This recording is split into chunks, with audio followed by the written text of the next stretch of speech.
Here we go again, another potential early general election. In case you weren't already sick and tired of uncertainty and instability in the country, yeah, we're gonna have potentially another one in order for Boris Johnson to save his job as Prime Minister. This is the world we live in right now, and all triggered by Partygate, of all things. Of all the scandals, of all the problems and policies that have been wrong and right and semi right and flawed, we have to go down because of Partygate. We, as people, as the voters and the taxpayers, we have to sit here and wish for the best because we can't even fully decide. It's up to the main parties and internally who they pick as their leader and how they're going to decide when there's going to be the next election.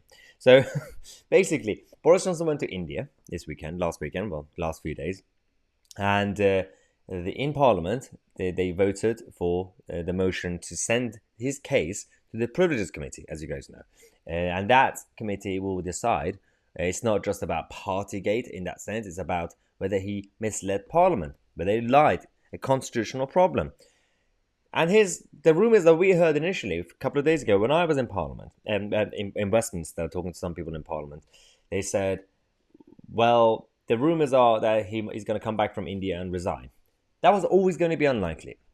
The other thing that we heard, and now what we're hearing, is that there's this by-election coming up, Wakefield, and the local elections. The party of essentially the 1922 committee who decide who the leader is going to be, basically, have said, if you lose this, you're out. And the letters of no confidence are already going in again. You remember a couple of months ago when the MPs were sending their letters? They're doing it again. More letters are going in, just piling up. But he's basically said Downing Street, allegedly, that if we win the Wakefield by-election and we don't do that badly at the local elections, then that's the time to call a general election. Yeah, because that's going to help everything. Because this is exactly what we need right now. More uncertainty.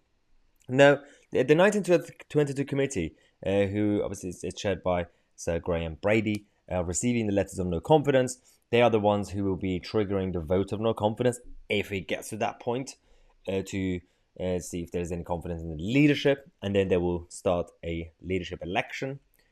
The whole issue with this is that it's either going to be that, or it's going to be Boris will survive just about, then he's going to call a general election. It's not going to solve anything because I don't think it's the right time to. Well, it's the right time because we as voters are sick and tired.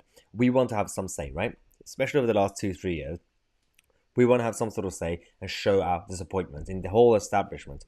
But we don't want to accidentally elect Starmer and the Labour Party. We also don't want to elect the same Tory cabinet because it's not just about Boris. Boris could go tomorrow, but if we're going to have the same type of people again from the Treasury and Rishi Sunak to your Priti Patels and to many others around the cabinet room, if the whole mentality is not going to change, then what's the point? If Boris is going to stay and it's becoming the good Boris again, the Boris that he promised us and we voted for him, then again, what's the point? Because if nothing's going to change around the whole of the establishment and the culture, then we are always in the same loophole and the black hole. Well, I wish there was a loophole to get rid of the establishment, but there's not. We are not really in charge. Our fate is in the hands of the two mainstream parties and the establishment. We're going to come back. We're going to give you more news updates anyway, especially if we hear more rumors from Westminster. Subscribe to the channel. I'm Tousi and we are the media.